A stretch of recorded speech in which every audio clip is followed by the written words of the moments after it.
ಗುರುಭವನ ಹಾಗೂ ನೌಕರರ ಭವನ ನಿರ್ಮಾಣ ಕಾಮಗಾರಿ ಪರಿಶೀಲಿಸಿದ ಶಾಸಕ ಬಿಎನ್ ರವಿಕುಮಾರ್. ಸರ್ಕಾರಿ ಪ್ರೌಢಶಾಲಾ ಅಭಿವೃದ್ಧಿಗೆ ಭರವಸೆ. ಶಿಡ್ಲಘಟ್ಟ ನಗರದ ನಗರ ಪೊಲೀಸ್ ಠಾಣೆ ಪಕ್ಕದಲ್ಲಿ ನಿರ್ಮಾಣ ಹಂತದಲ್ಲಿರುವ ನೌಕರರ ಭವನ ಹಾಗೂ ಸರ್ಕಾರಿ ಪ್ರೌಢಶಾಲೆ ಆವರಣದಲ್ಲಿ ನಿರ್ಮಾಣವಾಗುತ್ತಿರುವ ಗುರುಭವನ ಕಾಮಗಾರಿಯನ್ನು ಶಾಸಕ ಬಿಎನ್ ರವಿಕುಮಾರ್ ಪರಿಶೀಲಿಸಿದರು. ಈ ಸಂದರ್ಭದಲ್ಲಿ ಮಾತನಾಡಿದ ಅವರು, ಗುರುಭವನ ಹಾಗೂ ನೌಕರರ ಭವನ ನಿರ್ಮಾಣಕ್ಕಾಗಿ ತಮ್ಮ ಶಾಸಕರ ಕ್ಷೇತ್ರಾಭಿವೃದ್ಧಿ ನಿಧಿಯಿಂದ 20 ಲಕ್ಷ ಹಾಗೂ ಸಂಸದರ ಸ್ಥಳೀಯ ಪ್ರದೇಶಾಭಿವೃದ್ಧಿ ನಿಧಿಯಿಂದ 25 ಲಕ್ಷ ಸೇರಿದಂತೆ ಒಟ್ಟು 45 ಲಕ್ಷ ಅನುದಾನ ನೀಡಲಾಗಿದೆ ಅಂತ ತಿಳಿಸಿದರು. 2 ಕಟ್ಟಡಗಳ ನಿರ್ಮಾಣ ಕಾಮಗಾರಿ ಪ್ರಗತಿಯಲ್ಲಿದ್ದು 2 ಮಹಡಿಗಳ ನಿರ್ಮಾಣ ನಡೀತಾ ಇದೆ. ಇದುವರೆಗೂ ಸುಮಾರು 30 ರಿಂದ 35 ಲಕ್ಷ ಬಿಡುಗಡೆಗೊಂಡಿದ್ದು ಉಳಿದ ಅನುದಾನವು ಶೀಘ್ರದಲ್ಲೇ ಬಿಡುಗಡೆಯಾಗಲಿದೆ. ಸಾರ್ವಜನಿಕರ ಹಣದ ಒಂದೇ ಒಂದು ರೂಪಾಯಿಯೂ ವ್ಯರ್ಥವಾಗದಂತೆ ಗುಣಮಟ್ಟದ ಕಾಮಗಾರಿ ಕೈಗೊಳ್ಳುವಂತೆ ಗುತ್ತಿಗೆದಾರರಿಗೆ ಸೂಚಿಸಲಾಗಿದೆ ಎಂದರು. ಆಗಸ್ಟ್ ಅಂತ್ಯದೊಳಗೆ ನಿರ್ಮಾಣ ಕಾಮಗಾರಿಗಳನ್ನು ಪೂರ್ಣಗೊಳಿಸಿ ಅಕ್ಟೋಬರ್ ವೇಳೆಗೆ ಕಟ್ಟಡಗಳನ್ನು ಸಾರ್ವಜನಿಕ ಬಳಕೆಗೆ ಹಸ್ತಾಂತರಿಸುವ ಗುರಿ ಹೊಂದಲಾಗಿದೆ ಅಂತ ಶಾಸಕರು ತಿಳಿಸಿದರು.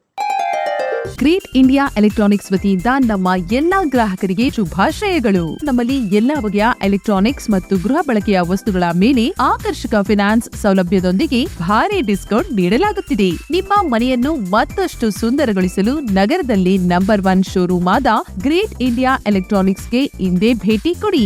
ಗುಣಮಟ್ಟದ ವಸ್ತುಗಳು, ಉತ್ತಮ ಸೇವೆ, ರಿಯಾಯಿತಿ ದರಗಳು. ಇಂದೇ ಭೇಟಿ ಕೊಡಿ. ಗ್ರೇಟ್ ಇಂಡಿಯಾ ಎಲೆಕ್ಟ್ರಾನಿಕ್ಸ್, ಅಮೀರ್ ಬಾಬಾ ದರ್ಗಾ ಹತ್ತಿರ, ದಿಬ್ಬೂರ್ಹಳ್ಳಿ ರಸ್ತೆ, ಶಿಡ್ಲಘಟ್ಟ. ಕರೆ ಮಾಡಿ 8861043315.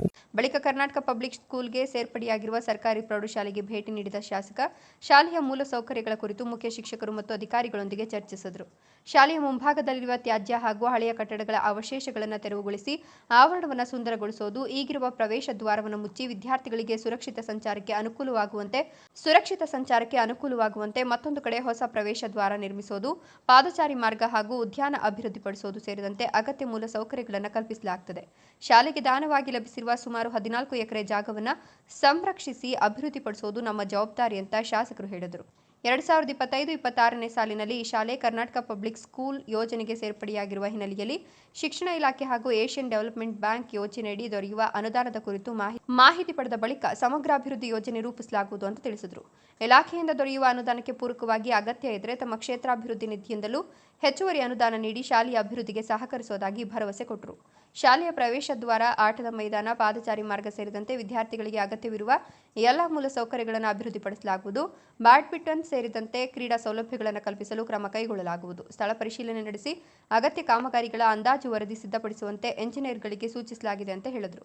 ಶಾಲೆಯನ್ನು ಮಾದರಿ ಶಿಕ್ಷಣ ಸಂಸ್ಥೆಯನ್ನಾಗಿ ಅಭಿವೃದ್ಧಿಪಡಿಸಲು ಎಲ್ಲ ರೀತಿಯ ಸಹಕಾರ ನೀಡುವುದಾಗಿ ಭರವಸೆ ಕೊಟ್ಟರು.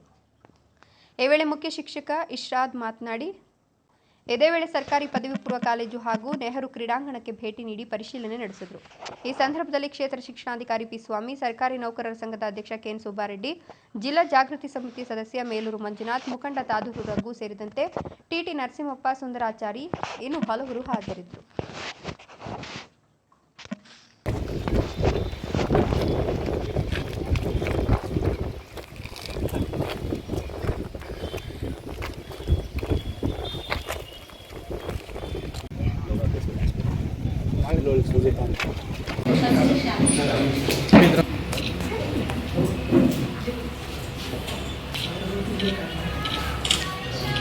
ಈ ವರ್ಷ ಡಿಸ್ಟಿಕಲ್ಲಿ ನಮ್ಮದು ತಾಲೂಕು ಫಸ್ಟ್ ಬರ್ಬೋದು ಸರ್.